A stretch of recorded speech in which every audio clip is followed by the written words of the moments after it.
So this is done by Chris Trapasso, CBSSports.com, and it's kind of interesting. So it's comparing the top prospects in the draft with former busts. So we always look at the positive comps. This is going, and some of these are scary. So Cam Ward, you have Akili Smith. They say Smith was a transfer into Oregon after 2 years in junior college. Mostly modest statistics as the Duck starter, burst on the college football scene. NFL draft radar, 30 touchdowns, 7 picks, 6'3", 227. Smith was slightly bigger than Ward, but like Ward, won mostly from inside the pocket, had a flair for the dramatic playoff structure, but only as a last resort. He was out of the league in 2002.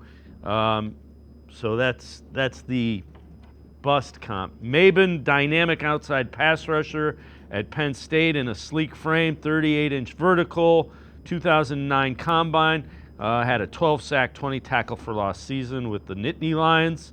Many of his marquee plays came in enormous moments, just like Carter's splash plays. For Sanders, we see it's Kenny Pickett. Older, experienced, mostly accurate, predominantly pocket passer, glimmers of athleticism, just as many retreats in the pocket. That's one sentence from the scouting report on Pickett, and it kind of translates. So again, there's nothing certain in the NFL draft. You're trying to figure out how to make it work. Listen, and I go back to the statement you made. Most of what you're doing is trying to extrapolate what they did in college and transition and forecast. Is that measurable? Is that going to be something that they're going to be able to do well in the professional ranks? For me, I would put a caveat under all those specific things. If you are Abdul Carter, right? You're never getting single blocked. I don't care how good you are. That's the advantage between being you and Aaron Maben, right? That's the difference between you and Michael Parsons. You're never getting double. It doesn't matter. Myles Garrett is just over there, and you know you're going to be able to capitalize off of that. So, we kind of take a look at that. When you say Travis Hunter, now look, if the reason I kind of don't see that is Morris Claiborne and Jalen Reagor both played and they may play similarities to him, but Jalen Reagor and Morris Claiborne combined as one person is pretty good. Like you get a starter at corner and you got a starter at receiver. Like if those two guys just play one side of the ball. So I think that comparison is not really, correct. And by the way, Travis Hunter's ball skills, he may not be, what you would say the twitchiest guy in the world. But the one thing that happens when that ball is in the air, Travis Hunter is going to come down with it, whether he's a DB or receiver. And so you think about Shedeur Sanders, I get that part about, Kenny Pickett had a really nice career pick. He had a really nice senior year. I get what he's saying because it's kind of he went in the first round, and a lot of people didn't believe that he should have went in that first round. So I think that's the comparison with him. But the one thing about him, Kenny Pickett and Shedeur Sanders is this.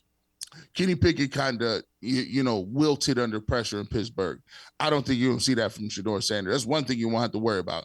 He can take a hit. He'll keep getting up. Whatever the media says or writes about him, he'll be ready to go. He's been built under pressure, and anywhere he's gone, he's won. Now, I think mix that with what Kevin Stefanski wants to do, and I always go back and just say, remember this. I mean, when you're running the ball and you're running that play action and guys are walking, he's not going to be asking them to drop back 45 times a game. That's the reason why, and what are you going to do around him? Because I wouldn't mind getting me a nice one of them running backs. Yep. And just turning the ball and handing the ball off too, and minimize these throws as well. I wouldn't question any of the intangibles with Shedeur Sanders. The only thing I would question are all the measurables. And if you're comfortable with the measurables, he makes a lot of sense. And I ask you this question: If you get Kirk Cousins, if they landed Kirk Cousins, I'm even more excited about the pick. You know why? Because then I know I ain't got to play him the whole time. You can sit over here and watch Kirk. and at that point in time, you've tried. You're going to do something that we haven't done before, which is, hey, sit and watch. Pull the Patrick Mahomes if he can do it.